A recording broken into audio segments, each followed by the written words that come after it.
Here's a sample video analysis that I would give to this minor leaguer if requested.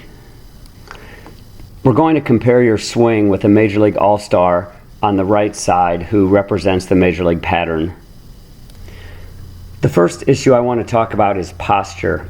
We can see that you and the Major Leaguer both begin your load with a forward attacking posture. That means your head is in front of the center of your body, which is represented by the blue line I've drawn from your eye to your belt buckle. We can also see that your shoulders are in a good attacking posture, along with the Major Leaguer. As we move the Major Leaguer forward on the right hand side, we're going to notice his posture moving from forward to backward as he begins his swing. And that can be represented by drawing another line from his eye to his belt buckle. So he's gone from a forward attacking posture to a backward posture. This is a very powerful move seen in the Major League pattern. When we look at your swing on the left hand side and move it forward, we can see that your posture doesn't change. It remains in forward posture.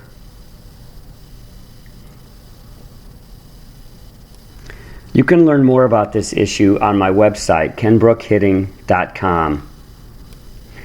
Once you're on my homepage, click on Swing School and look for a section titled Stuck Posture. There's a video that explains this in detail along with helpful drills. A second issue I want to discuss is called a push. A push is when a hitter pushes his hands ahead of the connection point. The connection point in a swing can be illustrated by looking at the Major Leaguer on the right and noticing that in the middle of his swing, his hands, his rear elbow, and the stripe of his pants are all lined up vertically. He's said to be in a connected position because his hands and his rear elbow are connected to the rotation of his body. When we go back to look at your swing, we can clearly see that the hands, the rear elbow, and the stripe of the pants are not lined up in a vertical line.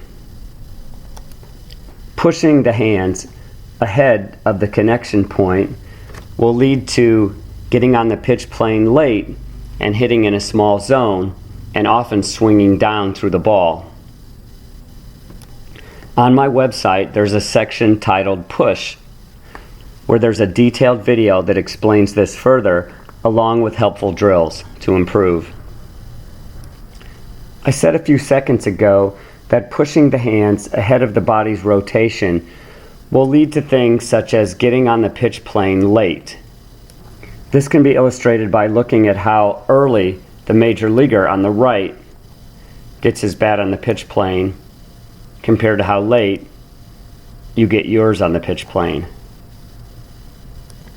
This causes your barrel to be on the pitch plane for a shorter amount of time, and it's what I call swinging in a small zone instead of swinging in a big zone. Also on my website, in the Swing School section, is an area titled Small Zone. It also has helpful drills to address this issue. All three of these issues lead into each other. So once you work on and fix your posture issue, it will be easier for your hands and your rear elbow to get connected to your body. Once you reach that connection point, it will be much easier to get the barrel of the bat on the pitch plane early. Remember, this is a process, so study the videos and work on these one at a time and shoot me a video of your progress. Good luck. Here's a sample video out of the many on my website that will help you improve your swing. Ring the sock drill is for hitters who tend to push their hands ahead of the rotation of the body, creating an out-of-sequence swing. Cut the toe end off the sock and slip it over the handle and grip with your top hand. To execute this important move, the hitter must turn the barrel behind the body while simultaneously moving the rear elbow and hands down and forward.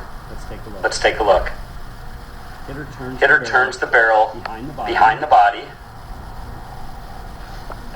At the same time, the hands and rear elbow move down and forward.